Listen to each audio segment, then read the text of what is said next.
Hôm nay chúng ta cùng học 30 câu ngắn, dùng để động viên an ủi nhé. Đừng bỏ cuộc. Don't give up. Don't give up. Don't give up. Cố lên. Cheer up. Cheer up. Cheer up. Dông bão qua đi, nắng đẹp lại tới. Rain in April brings flowers in May. Rain in April brings flowers in May. Rain in April brings flowers in May. Sau cơn mưa trời lại sáng. After the rain, it comes sunshine. After the rain, it comes sunshine. After the rain, it comes sunshine. Khi thời gian trôi qua, mọi thứ sẽ được cải thiện. As time flies, everything will be improved. As time flies, everything will be improved. As time flies, everything will be improved. Tiến lên, bạn làm được mà. Go on, you can do it. Go on, you can do it. Go on, you can do it. Cố hết sức mình đi. Give it your best shot. Give it your best shot. Give it your best shot. Làm tốt nhất bạn có thể. Do the best you can. Do the best you can. Do the best you can. Cố gắng lên. Try your best. Try your best. Try your best. Làm lại lần nữa. Do it again. Do it again. Do it again. Lạc quan lên. Get upbeat. Get upbeat. Get upbeat. Cố lên, tôi ủng hộ bạn. I'm rooting for you. I'm rooting for you. I'm rooting for you. Hãy tập trung vào công việc của mình. Keep your nose over to the grindstone. Keep your nose over to the grindstone. Keep your nose over to the grindstone. Hãy tiếp tục chăm chỉ như vậy. Keep bent over your work. Keep bent over your work. Keep bent over your work. Cố gắng lên. Hang in there. Hang in there. Hang in there. Cố hết sức mình nhé. Hang tough. Hang tough. Hang tough. Không có việc gì nghiêm trọng đâu. Nothing is serious. Nothing is serious. Nothing is serious. Hãy vui vẻ lên nào. Let be happy. Let be happy. Let be happy. Hãy quên những gì trong quá khứ đi nhé. Let's forget everything in the part. Let's forget everything in the part. Let's forget everything in the part. Mọi thứ sẽ ổn thôi. It's going to be all right. It's going to be all right. It's going to be all right. Mọi việc sẽ ổn thôi. It will be okay. It will be okay. It will be okay. Từ giờ trở đi mọi việc sẽ tốt đẹp. We've turned the corner. We've turned the corner. We've turned the corner. Có ánh sáng ngay cuối cùng của đường hầm. There's a light at the end of the tunnel. There's a light at the end of the tunnel. There's a light at the end of the tunnel. Dù sao bạn cũng cố hết sức rồi. That was a good effort. That was a good effort. That was a good effort. Dù sao bạn cũng cố hết sức rồi. That was a nice try. That was a nice try. That was a nice try. Mọi người luôn ở bên để ủng hộ bạn. People are beside you to support you. People are beside you to support you. People are beside you to support you.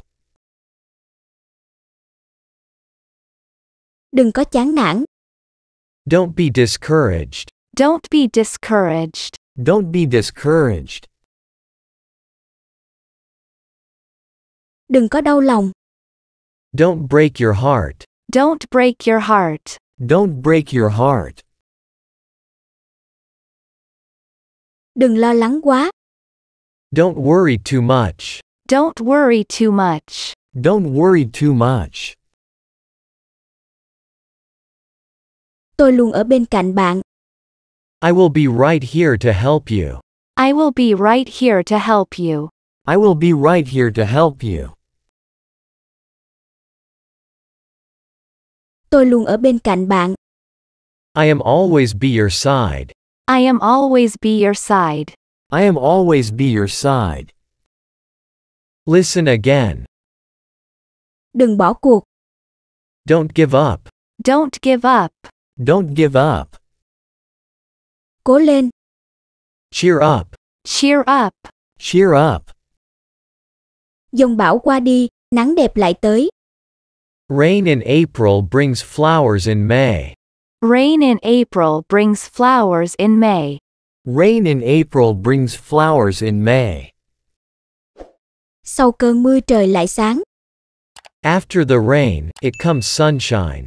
After the rain, it comes sunshine. After the rain, it comes sunshine. Khi thời gian trôi qua, mọi thứ sẽ được cải thiện. As time flies, everything will be improved. As time flies, everything will be improved. As time flies, everything will be improved. Tiến lên, bạn làm được mà. Go on, you can do it. Go on, you can do it. Go on, you can do it. Cố hết sức mình đi. Give it your best shot. Give it your best shot. Give it your best shot. Làm tốt nhất bạn có thể. Do the best you can.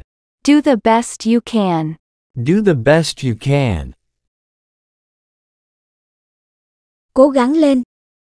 Try your best. Try your best. Try your best. Làm lại lần nữa. Do it again. Do it again. Do it again. Lạc quan lên. Get upbeat. Get upbeat. Get upbeat. Cố lên, tôi ủng hộ bạn. I'm rooting for you. I'm rooting for you. I'm rooting for you. Hãy tập trung vào công việc của mình. Keep your nose over to the grindstone. Keep your nose over to the grindstone. Keep your nose over to the grindstone. Hãy tiếp tục chăm chỉ như vậy. Keep bent over your work. Keep bent over your work. Keep bent over your work.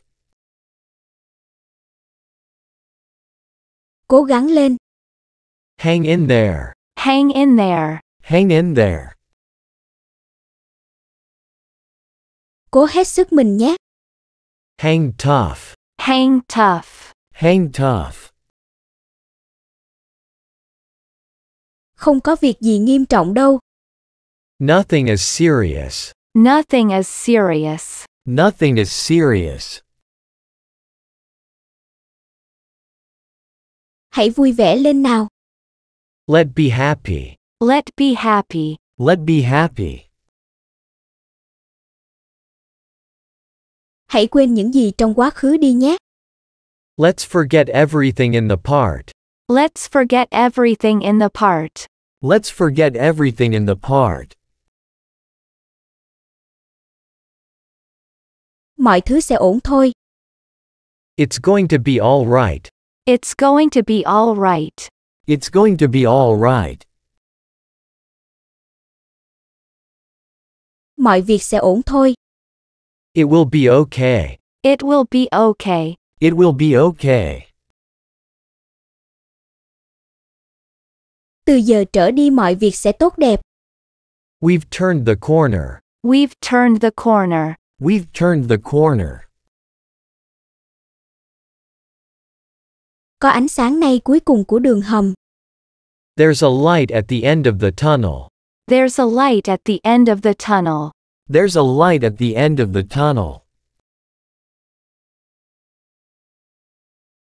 Dù sao bạn cũng cố hết sức rồi.